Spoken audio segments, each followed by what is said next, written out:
Hello, আসসালামু আলাইকুম। সবাই কেমন আছেন? আশা করছি সবাই ভালো আছেন। নতুন একটা ব্লগে সবাইকে আমন্ত্রণ। আজকে আমি আলোচনা করব জার্মানে আসার সময় কয়েকটি ধাপ বা প্রসেস নিয়ে, যেটা আপনারা জানলে আপনাদের ভিসা প্রসেস করতে একটু সুবিধা হবে এবং অনেক কিছুই আপনারা দেখেন যে জানেন কিন্তু কোনটার পর কোনটা হবে এটা বুঝতে পারছেন না। সেইটাই কয়েকটা প্রসেস বা ধাপের মাধ্যমে আমি প্রকাশ করার চেষ্টা করব যে কিসের পর কি আসবে এবং তারপর আপনার কি করণীয়। প্রথম ধাপ হলো গিয়ে অ্যাপয়েন্টমেন্ট নেওয়া জার্মান এম্বাসির ওয়েবসাইটে গিয়ে আপনি একটা অ্যাপয়েন্টমেন্ট নেবেন এবং অ্যাপয়েন্টমেন্ট নেওয়ার পরে একটা কনফার্মেশন মেইল আসবে এবং ওই মেইলটা আসার পরে আপনি বুঝতে পারবেন যে হ্যাঁ, আপনার জার্মান ভিসার জন্য ওয়েটিং লিস্টে চলে এসেছেন। প্রথম স্টেপ হলো কি অ্যাপয়েন্টমেন্ট নেওয়া। অ্যাপয়েন্টমেন্ট নেওয়ার শেষে এখন চলে আসছে ওয়েটিং পিরিয়ড। বাংলাদেশে এখন অফিসিয়ালি বলা হয় 19 মাস ওয়েটিং পিরিয়ড, কিন্তু অফিসিয়ালি কার্যক্রমে দেখা যায় 20 থেকে 22 মাস ওয়েটিং পিরিয়ডের জন্য ওয়েট করতে হয়। এই 20 থেকে 22 মাস আপনি ওয়েটিং লিস্টে থাকবেন এবং ডকুমেন্ট সব রেডি করবেন সাবমিশন করার জন্য। ওয়েটিং পিরিয়ড আর একটা ধাপ। ওইখানে আপনি মাথায় রাখবেন 20 থেকে 22 মাস আমার ওয়েট। আপনার যখন ওয়েটিং পিরিয়ড শেষ হবে আপনি মেল পাবেন ডক সাবমিশনে এবং ওখানে একটা চেকলিস্ট দেওয়া থাকবে। ওই চেকলিস্টে আপনার উল্লেখ করা থাকবে কয়টা কাগজ আপনার জমা দিতে হবে এবং সেই কাগজ অনুযায়ী ট্রান্সক্রিপ্ট, তারপরে ব্লক অ্যাকাউন্ট এবং বিভিন্ন ধরনের লেটার থাকবে। ওগুলো আপনি আগে থেকে 7 দিন সময় পাবেন সবকিছু একসাথে জড়ো করা। চেকলিস্টটা ডিফারেন্ট মানুষের ডিফারেন্ট হয়, স্টুডেন্টদের জন্য একরকম হয়, তারপরে যারা স্পাউস ভিসা আসবে তাদের চেকলিস্ট একরকম হবে। ওই চেকলিস্ট অনুযায়ী আপনি 7 দিন সময় পাবেন জমা দেওয়ার। ওই 7 দিনের ভিতরে আপনি আগে থেকে তো জানবেনই, চেকলিস্ট তো দেখলেই পাওয়া যায়।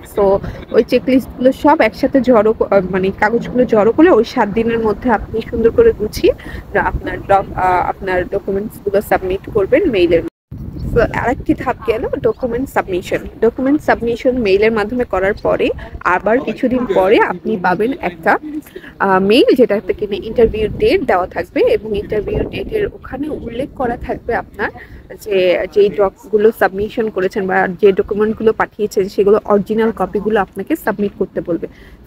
সেই ডকুমেন্টগুলো সাবমিট করার জন্য আপনার সবগুলো অরিজিনাল কপি এবং আপনার যেটা অ্যাটাস্টেড করতে বলবে সেই অ্যাটাস্টেড কপি, ইউনিভার্সিটি যাবতীয় যত লেটার আছে যেগুলো ওই চেকলিস্ট অনুযায়ী সাজিয়ে আপনার ইন্টারভিউ ডেটের সময় উল্লেখ করা থাকবে ওখানে, সেই সময়ের কিছুক্ষণ আগে আপনার ওখানে উপস্থিত থাকতে হবে।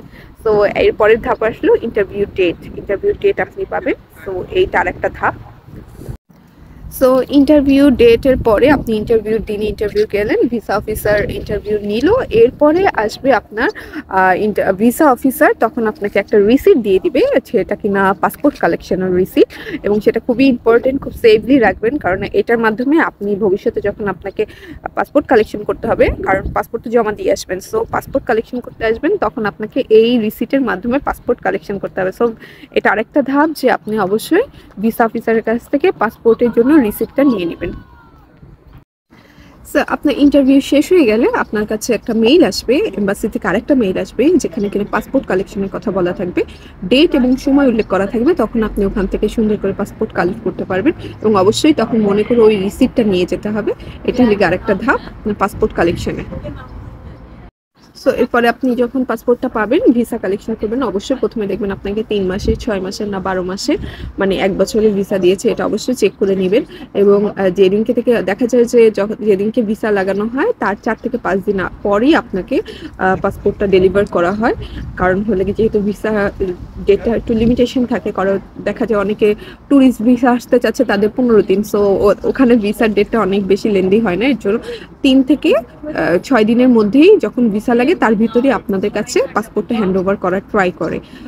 তখন আপনি ফার্স্টে ভিসা পাওয়ার পর অবশ্যই চেক করবেন আপনি আসলে কত দিনের জন্য ভিসা পেয়েছেন, তারপরে ফ্লাইট কনফার্ম করা, আপনার অনেকগুলো ধাপ তারপরে বাকি রয়েছে। এখানে তো বুঝতেই পারছেন, তো আপনি আগেই ভিসাটা চেক করবেন কত দিনের জন্য ভিসাটা পেলেন আপনি।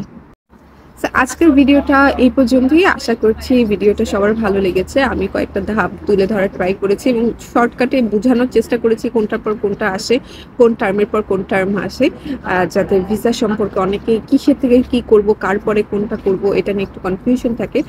আশা করছি এই ভিডিওটা দেখার পর কোন কাজের পরে কোন কাজ আসে সেটা আপনি বুঝতে পারবেন এবং আপনি আইডিয়া করতে পারবেন যে আপনি আসলে এরপরে কি করবেন, এরপরে কি আছে, এরপরের ধাপ কি আছে। আজকে এই পর্যন্তই থাকলো। আল্লাহ হাফিজ, ভালো থাকবেন। আসসালামু আলাইকুম।